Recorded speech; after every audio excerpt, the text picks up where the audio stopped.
Hi, this is Bruce Flanders, and today Fast Company is going to take a look at one of the most grueling forms of American sports car racing, the IMSA Camel GT 6-hour race, with the turbocharged Porsches and the BMWs and all kinds of wild and crazy cars. We're going to see them go at it for 6 flat hours of hard racing.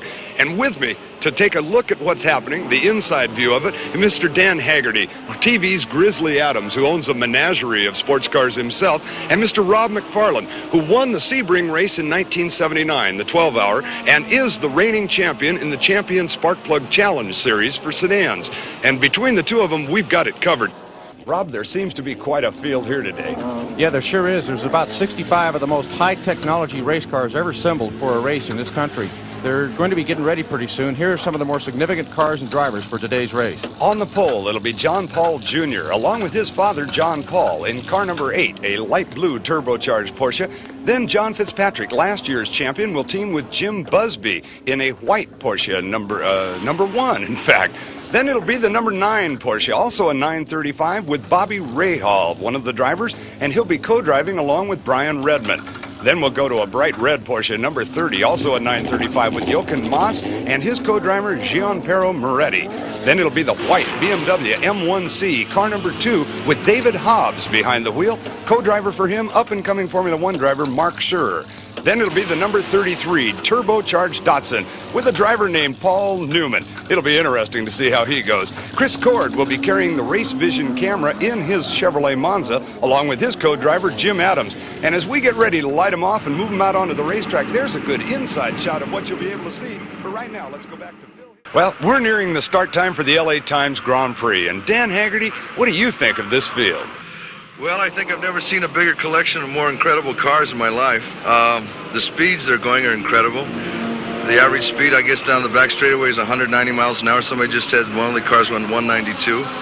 And the teams feel that they can keep this up for 6 hours, which I got to stay and watch all this. And the other thing that really impresses me is that the top 4 cars are all within a second of each other. And right behind them are a bunch of hot shoes that are they're going to be right on their tails. So we just got to see who goes the fastest and the longest. And we'll be back with more racing in just a moment.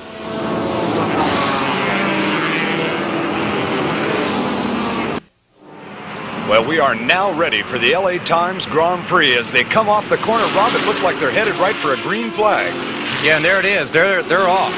Wow, there's an amazing total number of cars on this racetrack right now. What would you tell me, 65 cars altogether? Yeah, 65, and boy, are they running out there. Look at these guys go. Looks like Fitzpatrick jumps off to the early lead with the twin-turbo 935s, and the twin-turbo 935s should actually open up some distance in a hurry.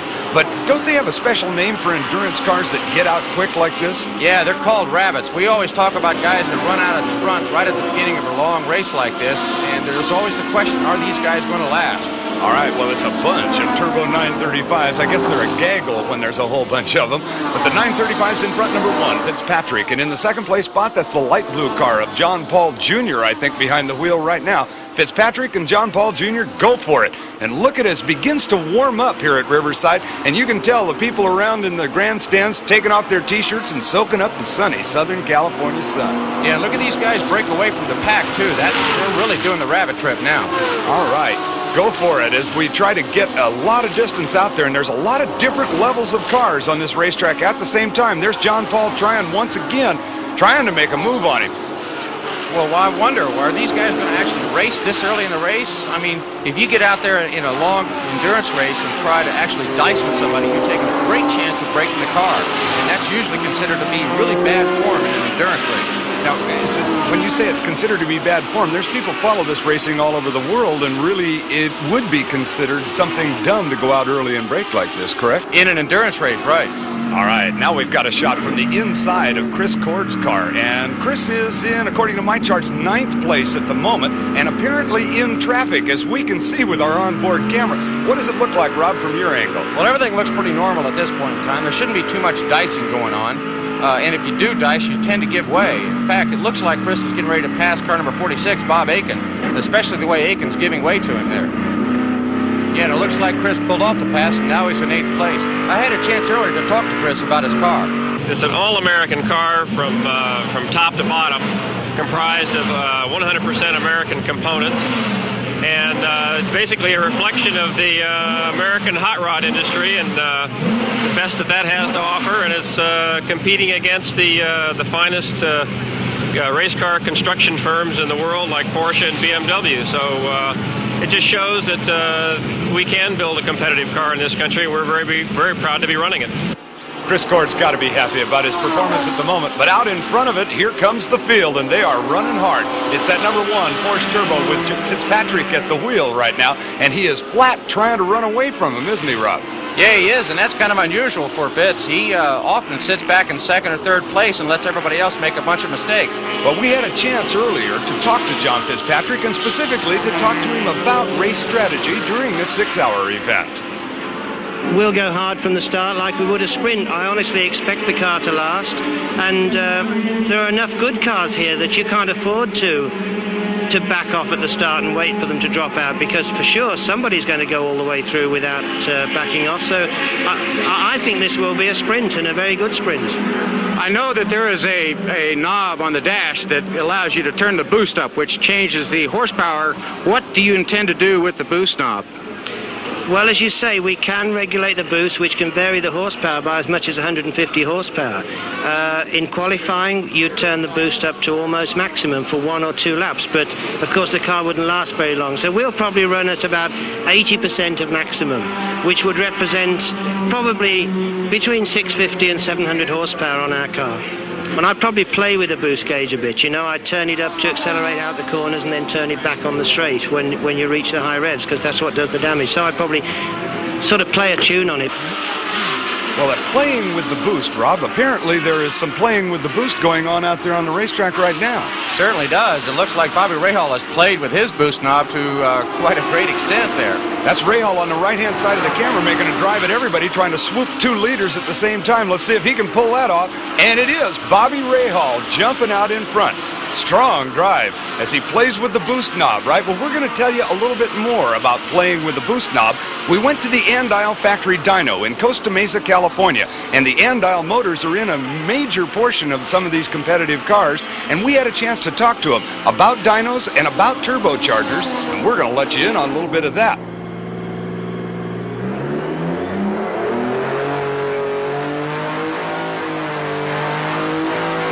We're simulating road conditions. We want to test the motor for horsepower, for possible oil leaks, fuel leaks. We simulate throttle positions and temperatures. In this way, once the engine leaves that room, it can be installed and it's ready to run.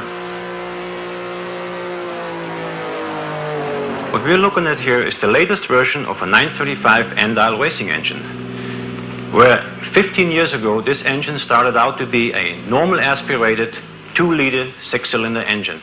It developed approximately 130 horsepower versus this one to about 750 horsepower. The components basically are still the same. The major breakthrough in horsepower was when we started turbocharging these engines. We added turbines at the end of the exhaust pipes where they get spun up by exhaust. They in turn put or push air through an intercooler into the motor, which increases the horsepower tremendously. At any given time, going around the racetrack, there is a certain amount of exhaust wasted out through this valve, which is called a wastegate. If the driver desires to increase his horsepower by simply overtaking a race car or run a faster lap, he turns a knob on his dashboard, which allows more exhaust gas to go through the turbine. This in turn makes more pressure into the motor. This way he can increase the horsepower tremendously. Of course, he only wants to do it for short periods because it's very hard on the engine. Well, we'd like to thank Peter Inzenhofer for that explanation of turbocharging. And right now we've got a tight shot of Paul Newman in the twin-turbo Datsun. And that is not your basic 280Z. It's quite a trick car, and it is using the aluminum V8 out of a special Nissan car. And what are the flames coming out of it, Rob? Well, that's a normal occurrence that occurs to a lot of turbocharged cars. It results because of a momentary rich condition when you let off the throttle. All right, well, now we're on a shot with the leaders as we got an explanation of the flames, and there it is, number 9, Bobby Rahal out in front of it, and right behind him is Fitzpatrick, and the two of them are working their way through some awfully strange traffic. What's it like to come up on a guy with about 45 miles an hour on him? It's pretty darn scary, I'll tell you that for sure. That's really a problem in endurance races like this. You've got a wide disparity of speeds in the various cars that are running.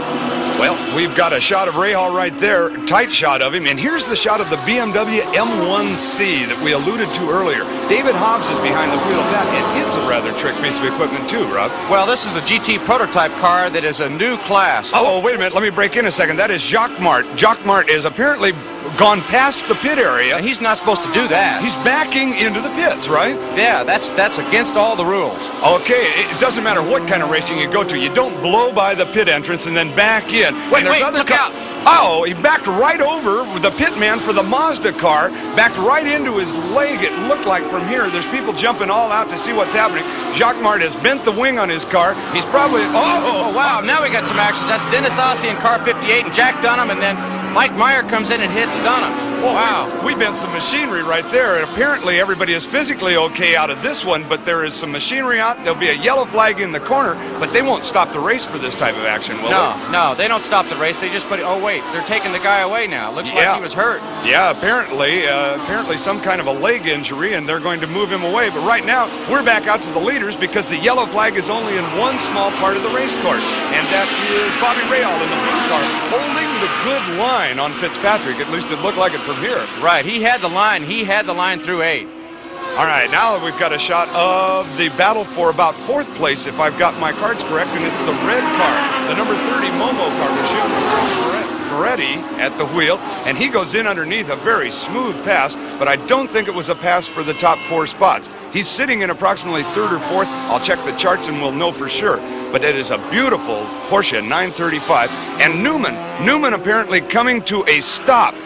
They've had their problems all year long, and all last year too. They're really having some development problems getting this car out. Well, this is basically a one-off car, isn't it? I mean, yes, it is. They just went from the ground up. We've got pit stops on the leader now. Pit stops on the leader. Rahal is in. They're going for rubber on the car, and we've got a car spun now, a spun car out on the racetrack. We were just looking at him a moment ago, Jean-Pierre Moretti, and Moretti is back onto the racetrack, but that had to cost him some positions. For sure.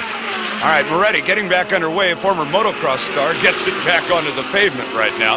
And Moretti, now wait, Fitzpatrick is into the pit area. Fitzpatrick's in, and it looks like there's going to be a driving change also as the Jim Busby is standing beside him. Well, it looks like John Paul's coming in too. It must be time for everybody. Did they all run out of fuel at about the same time in these turbos? Yeah, most of those cars last about 55 minutes, and then they have to come in for refueling. All right, well, the pit area is the racetrack right now with all 3 leaders into the pits. They have just changed drivers, and it is now Fitzpatrick standing beside the car.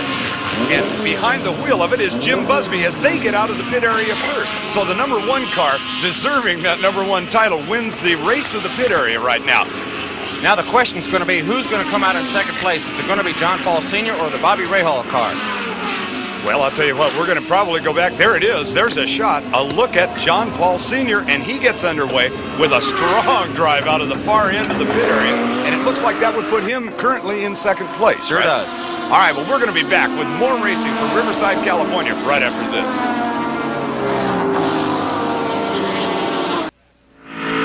We're back at Riverside, California. This is Bruce Flanders with Rob McFarland going at it in the LA Times 6-hour endurance race. And right now we're riding inside of Chris Cord's car with a very trick camera that was originally designed for the United States government to work in a fighter plane, but it breaks up just a little bit when it's in a race car. Some interesting shots from that one. We've got a lot of interesting racing going on, and right now it looks like Chris Cord in the red car is feeling some real pressure from that BMW M1. Rob, tell me a little bit more about that BMW. Well, that's a new class of car that is designed around relatively standard engines, but the chassis and bodywork are free, and what they've done is to put a lot of ground effects. That's an aerodynamic term, and what it produces is a very well-handling car, so you get some classic confrontations between horsepower cars and handling cars. And it looks like the handling is what's going to pay off right now for David Hobbs. Well, Hobbs makes a move inside a Cord and takes it over. We had a chance to discuss wind tunnels and designing with John Ward. A wind tunnel is a device to simulate airflow over an object. Could be anything, an airplane commonly, but in this case we're using a wind tunnel to blow air over a model or scale model of a car, a racing car. That will simulate the car moving through the air, and with the wind tunnel then we can measure forces such as downforce or drag. We could measure pressures on the surface of the car, and we have pressure gauges to read that. We have a little wand with a piece of thread on it that we can hold into the wind tunnel next to the model, and that will indicate to us the direction that the air is flowing around the model. With a stethoscope, we can listen to the air flow, and we can listen to vorticity, which is spinning air, almost like a small tornado that's flowing off of the tips of wings, sharp corners on the bodywork, areas of potential drag. It tries to take the place of expensive track testing to give you the fundamentals of the shape of the car. In other words, if you had a car, let's say we had a car that we ran last year, and we had some wind tunnel data on that car, then we could make a model of the new car and compare that to last year's model, and we could determine, well, we think we've made a certain improvement in drag or downforce, stability, whatever we're testing. Hopefully at less cost than if we were at the racetrack. We'd like to thank John Ward, the chief designer for Dan Gurney's All-American Racers, for the look at his wind tunnel. Right now, we're looking back at the racetrack. The wind tunnel is not a factor at the moment. Yeah, horsepower is. You can see the horsepower car pulling away from the handling car down that long straight. The BMW is getting left right as we were pointing it out, where the horsepower... Now watch him close back up again. Boy, it is definitely a handling piece of equipment, is it not? For sure. All right, so the BMW with David Hobbs behind the wheel trying to remain quite competitive. In fact, there's a lot of very competitive cars bunched tightly together right there as they come by the main grandstand section at Riverside. Going for it now as they come up into the S's. There's the number 19 of Chris Cord, the Monza once again. And then it's, I think, in the number 9 car. Is that Ray Hall in 9? Yes, it is. And behind him is Hobbs. So there's 3 very talented drivers and some very, very fast equipment at the moment. Hobbs is really being held up right now, I think. The handling car should be able to work its best right through here, shouldn't it, Rob? Yes, it can, but you can't pass in the S's. That's really a problem at Riverside. Well, nobody told Parnelli Jones that in the old NASCAR days. He just straightened the S's right out. There's a good shot of our current leader right now. That's Jim Busby behind the wheel of the number 1 935 Porsche, and he's out in front with a relatively good cushion at the moment. But those kind of cushions can evaporate quickly due to mechanical failures, can't they? Well, that's always the problem you have to face in an endurance race, is to keep the car running. That's a primary concern. Well, prime concern right now to Jim Busby with Fitzpatrick sitting back in the pit area watching Busby. Busby making it a little tough on some of the slower traffic as he enters some of the S's right there. Boy, sometimes you make passes that you just don't even believe you made. There's a couple of unbelievable ones we've seen so far, and here's another one right there. Right there, yeah. Hang a wheel into the dirt and just hope it all sticks. There's John Paul, and he's got the lights on. Yeah, well, that's a technique that a lot of the endurance drivers, in fact, the sprint drivers, use in these 935s. It's so unusual to look up in your mirrors to see somebody coming at you with lights that you really pay attention, and it allows you to get through traffic a little bit safer than you otherwise would do. You know, this team is kind of an unusual team. It's a father-son team, and I was curious. I asked them which was the fastest. Well, basically, we've come to the conclusion I'm faster, but he has more experience. He seems to stay on the road longer. Does that bother you? Another thing, you know, it's the same thing as in the Old West. A young gunfighter comes along and beats the older one. I've had some problems with other young drivers beating me, but as far as my son goes, I'm too proud and I'm too pleased that it doesn't bother me at all. I think it's great. That's got to be one proud father, Rob. He is really happy. Now we're looking at, that BMW M1C again with Hobbs, right? Yeah, he's screaming through the turn, too. He's going to catch everybody in the turns, but then these 935 cars are just going to pull away on the straightaways. What is the BMW using for a power plant? Well, it's a BMW normally aspirated. That means it does not have a turbocharger in it. They're giving away about 250 horsepower to these 935s. Boy, talk about straightening out a turn. Yeah, a couple of motocross riders there for sure trying to figure out their way through the S's, and it looks like there's been some sheet metal damage to the BMW, doesn't it? Either that or things are just sort of normally coming apart on it, which happens a lot in a 6-hour race. All right, well, this is Fitzpatrick back out in front of it now as they've made a driver change. Wait, look at him. Talk about straightening out a turn. Wow, he's definitely finding a quick way through the S. These guys don't know whether in an endurance race or if they're in an off-road race. There's John Moretti, and behind him is John Paul, and now a shot once again of Fitzpatrick. And Fitzpatrick is out in front of this thing. John Paul is the only guy in the hunt that's close enough to him at the moment, isn't it? Yeah, and it looks like they're really having quite a race. It's going to be interesting. Can you imagine that after 6 hours of racing, here they are in the same lap. They're not dicing for the lead, but they could change depending upon a pit stop that is unwarranted. Anything could go wrong at this point in time. There's still an amazing amount of cars left on this racetrack after all of these hours of racing. I know that we've lost a few, like Paul Newman and several others, but is there always this many cars running at the end? Well, don't forget that earlier this year, these cars, or most of them, have run a 24 and a 12-hour endurance race, and they have all had a chance, therefore, to dial their machines in so that they're as reliable as they can possibly be made. Well, there's a checkered flag, and it is going to be the turbocharged Porsche of Fitzpatrick and Busby coming home the winner, and I don't think we have to go more than, about 15 seconds back to find Jean Paul and Jean Paul Jr. to come around and finish in second place after 6 hours. That's a close differential. That sure is. That's really a tribute to the kind of preparation and driving that these guys have done to their cars. Well, there's a happy bunch of people waving to him as the checkered flag comes out. Here comes the John Paul car. Yep, they're second place now. We saw the Momo car, the Moretti car, come through underneath, but they were down a lap. And now we've got a shot of the pit area as they all begin to take that checkered flag and work their way into the pits. And it's got to be a tiring feeling after that long of a drive, doesn't it? Well, certainly it is, and especially in a 6-hour sprint race, which this really is, as we saw Fitzpatrick refer to it. Well, it's a sprint race and a half, and hard on the body, hard on machinery, hard on all kinds of things right now. And we're looking at the crowd as they settle down just a little bit and relax, a little drink right now, non-alcoholic beverages to replace the salts, remove the duct tape so that we can get some of the drivers out. Is that a standard procedure, duct taping them in? No, that's not. That probably is some indication of a small part that has failed on the car, and they just racer taped it together, as we say in the business. Well, you've got, I think, a list of the top three the way we have them. Why don't we give everybody the top three finishers at the moment? Okay, the first place car was the John Fitzpatrick Jim Busby 935 Turbo Porsche. Second place car was the John Paul Sr. John Paul Jr. 935 Turbo Porsche on the same lap as the leader. And in third place, 2 laps back, was Bobby Rahal and Brian Redmond in a Porsche 935. Taking a look at some of the other cars we followed throughout this race, the highest placing non-turbocharged Porsche was the number 2 car of Hobbs and Schur in an M1C, and then in 9th place the camera car with Chris Cord and Jim Adams driving in a Chevrolet Monza. We hope you had a good time at Riverside today. On behalf of Dan Haggerty and Rob McFarland, this is Bruce Flanders, and this is Fast Company yet once again, and it's some happy people. We hope to see you back at Fast Company next week.